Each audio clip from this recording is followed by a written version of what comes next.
recognizes Representative Segal. Thank you, Madam Speaker. What a difference a month makes. It was just last month that this very chamber repeatedly said that 3% of Michiganders' population wasn't enough to represent the will of the people. But today, 35 days later, is all it takes to see 3% of the population is now enough to treat women as second-class citizens in this state. This initiative injects the cold, bureaucratic hand of government into the room when women and doctors are making medical decisions, very difficult and very personal medical decisions. This initiative would require women like Jenny Lane to choose between the best practice of health care for her and her family and the cost of that care. While many of my colleagues wrongly believe that elective abortions are simply used for unplanned pregnancies and for a form of birth control, Jenny was faced with ending a planned pregnancy when she discovered that her fetus was missing an important part of the brain and would not be viable and would not survive. She made the very difficult decision to end the pregnancy. If her insurance hadn't covered the procedure, Jenny would have been forced to pay the entire hospital bill of more than $7,500 and risk waiting for a miscarriage and potentially threatening any chance she would have had to later give birth to her youngest daughter. She may have been forced to continue carrying an unviable fetus, waiting for him to die before anything could be done, and having to relive her grief every day that she was complimented on her pregnancy, every day that a door was held open for her, or every day that people knowingly smiled at her because she looked pregnant on the outside. Because once again, why haven't we heard about Jenny's story from Jenny? Because once again, this legislature is trying to ram through an unpopular proposal without a single hearing and without allowing the voices of the people across this state to be heard, their constitutional right to be heard in this state. This initiative would also hurt a woman we're going to call Julie. Because of HIPAA, I cannot use her name. She was not given the ability to testify. She's a 35-year-old woman with insulin-dependent diabetes since she was age 6. During her first trimester, she presented with bleeding, but continued to have a live fetus. Control of her diabetes has been made difficult by the pregnancy, and she has frequent high and low blood sugar readings.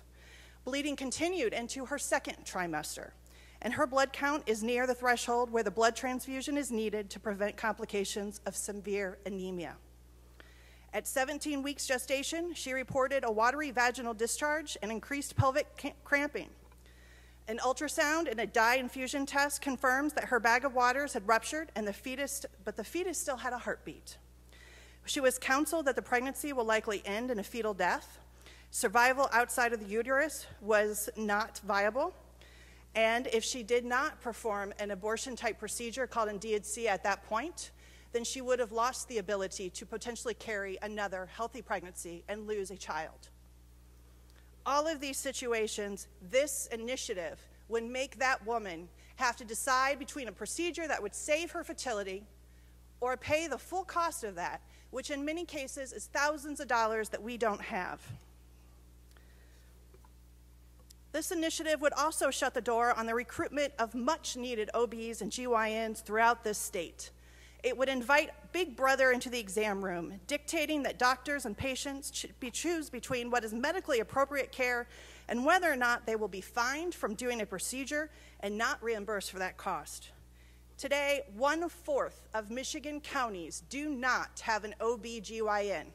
That is, 22 of the counties of this state have no access to women's health care. How many are going to be without an OB/GYN with this archaic law in this state? If you are an OB/GYN, why would you choose to practice in this state where you are under constant threat of being fined, of being sued, and having to tell your patients what is medically appropriate and what may be possibly afforded? Medical insurance is supposed to be there for the thousands of unforeseeable conditions, from simple flu vaccinations to preventative mental health care. Why would this state choose to exempt procedures needed when there are pregnancy complications, especially when pregnancy complications are one of the top 10 causes of death for women under the age of 35? There is no rational or medical reason to place life-saving procedure, reproductive care that saves women's lives into another category at another cost in this state. I thought my colleagues liked to talk about small government. In committee just last month, we had to listen to how the Affordable Health Care Act was a government intervention into health care that would increase costs. I listened to colleague after colleague bash the president because insurance companies were discontinuing some of their policies and changing some of their plans. Yet those same colleagues today are about ready to vote for a bill that would require women and employers to change their plans and spend more money to try to get a different plan just to get the same coverage they have today. This extreme proposal actually does the very thing that they claim to oppose: alter health insurance plans and then force women to purchase new plans just to keep that coverage. Right to Life's president went so far as to claim that women of Michigan should be expected to plan for rape just the way they would for a flood or a car accident. But Madam Speaker, you and I both know that rape is not an accident.